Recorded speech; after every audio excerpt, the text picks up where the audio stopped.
Violence, ruthlessness, and animalistic behavior are often seen as something to be suppressed and shunned within modern society. Even within UFC fighters, they are scrutinized for showboating, seeking revenge, and verbally assaulting their opponent. I recently watched Israel Adesanya's second fight against Alex Pereira, as well as his comments leading up to and after the fight. I have been following Israel for many years now, and he has had a confident but stable personality and behavior prior to his fights. But there was a change in not only his way of communication, but in his physical appearance, from his facial expressions to the tone of his voice and how he expressed himself throughout this fight.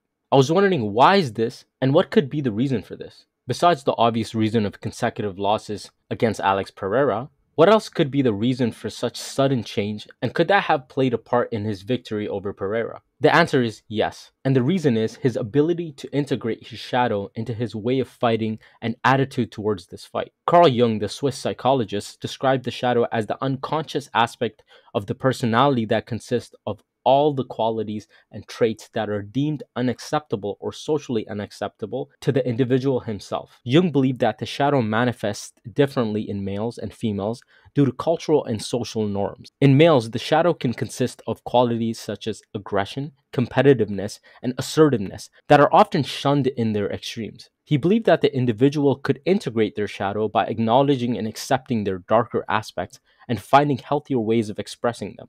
Israel integrated his inner shadow and his ability to cause harm, destroy, and even take the life of another person.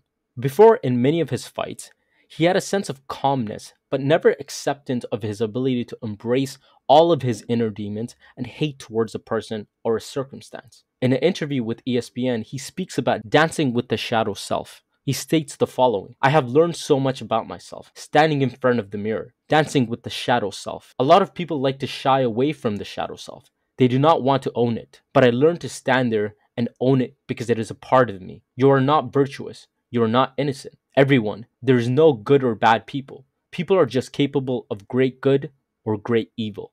I found this quote to be fascinating and incorporated Carl Jung's idea of the shadow in an exceptional manner. He continues to state that in this fight, he showed his opponent the evil side of him. He gained a victory through recognition of his shadow and inner dark thoughts, and using the foundation of MMA to cultivate and use it in a manner that benefits him. For example, the great evils of the Nazi regime can often be attributed to the lack of recognition of one's own shadow or the collective shadow of Germany. In the book Ordinary Men, author Christopher Browning explores how a group of middle-aged German officers, mostly ordinary men, were transformed into brutal killers during the Holocaust. Browning argues that these men were not inherently evil, but were rather ordinary people who were put in extraordinary circumstances that allowed their shadow selves to emerge. As members of the Reserve Police Battalion 101, these men rounded up and executed Jews, including women and children. The book examines how, if one is oblivious to his shadow, the dark side, his darker thoughts, the pain and violence he may want to inflict on others, his capability for ruthlessness, then it seeps in slowly, and when the environment is just right, you begin to succumb to this darkness. Within Israel Adesanya's fight and his psychological state, he was able to harness this darkness and cultivate it in a manner that helped him achieve his goal. This is a tool for all individuals. One of the easiest ways to do this is to be consciously aware of your thoughts on a regular basis and notice thoughts that arise which are deemed to be inappropriate or shunned away by society. Some practical ways to first identify your shadow is to watch your emotional reactions when you navigate the material and social world. Then to engage in inner dialogue about the reactions that you have. From there, you challenge the good parts of you and the persona of yourself that you see as a good person. And the last part is to identify and get to know your shadow self. From recognizing this, you can slowly implement changes in your behavior to become a whole and well-oriented person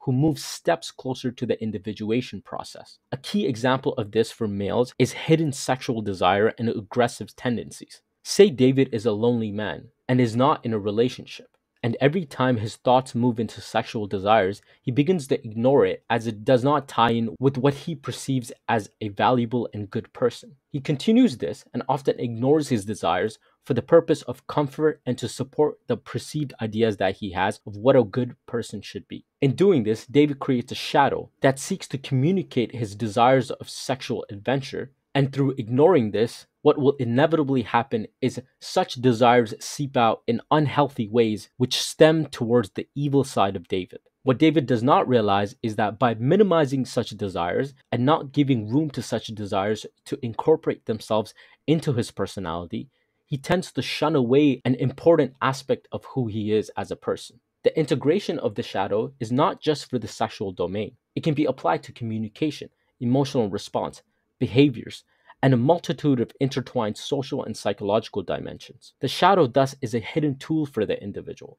When they find it and incorporate it into their lives, they become almost a different person, but one that is successful in taking steps towards the individuation process and a sense of wholeness. Your shadow is like a dog waiting to be unleashed from its collar. It is your responsibility to integrate it so it does not destroy your true self, but rather helps you become intertwined with wholeness.